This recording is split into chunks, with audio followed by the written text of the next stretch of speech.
Lesson 24 is going to focus on pages 46 through 49.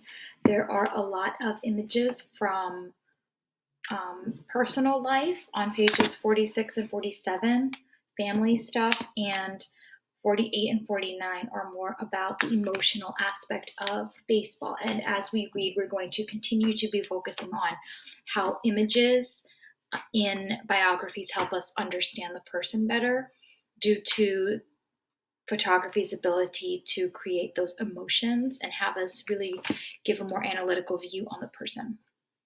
Page 46 begins, our family was complete 2 years later when my brother David was born on November 14th, 1952. Luckily, Dad was in New York. He'd been at the hospital for the births of Jackie and me and didn't plan to miss the birth of his third child either.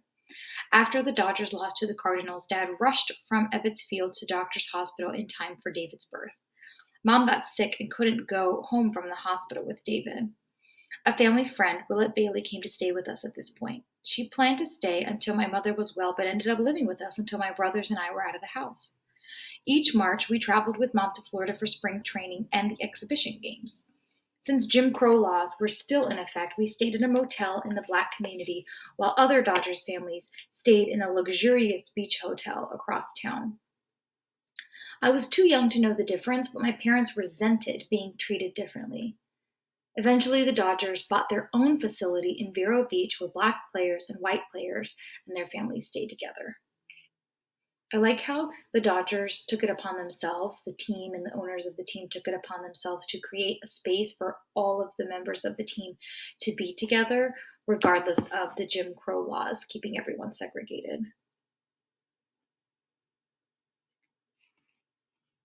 We have images of the children on the top left. We have letters. She always adds the letters between her parents. And the image on 47 is actually an image from, like a bigger image from the cover with all the children and the mom.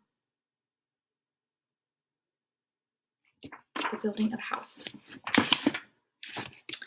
Page 48. By the time I was 5, Dad had been playing with the Brooklyn Dodgers for 10 years. During that time, he'd helped the team reach the World Series 6 times. In 1949, he led the league in batting with a .342 average and received the National League's Most Valuable Player award. From 1947 to 1953, Dad ranked 4th in the majors in batting average with a .319, second in runs scored, 773, and first in stolen bases. I know that we talk about how his character and who he is helped change the integration of baseball, but a lot of the people couldn't even argue that we shouldn't have him on our team because he's not good. Like, these statistics are evidence in itself of, even if you want to go off of his track record in terms of skill, he's still so good. You can't argue with him not being on your team.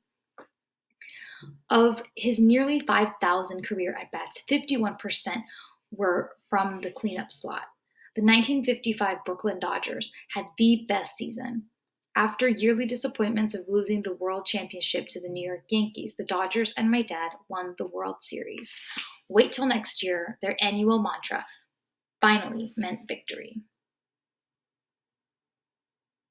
And if you look down, there's the emotions of the team's first and only World Championship.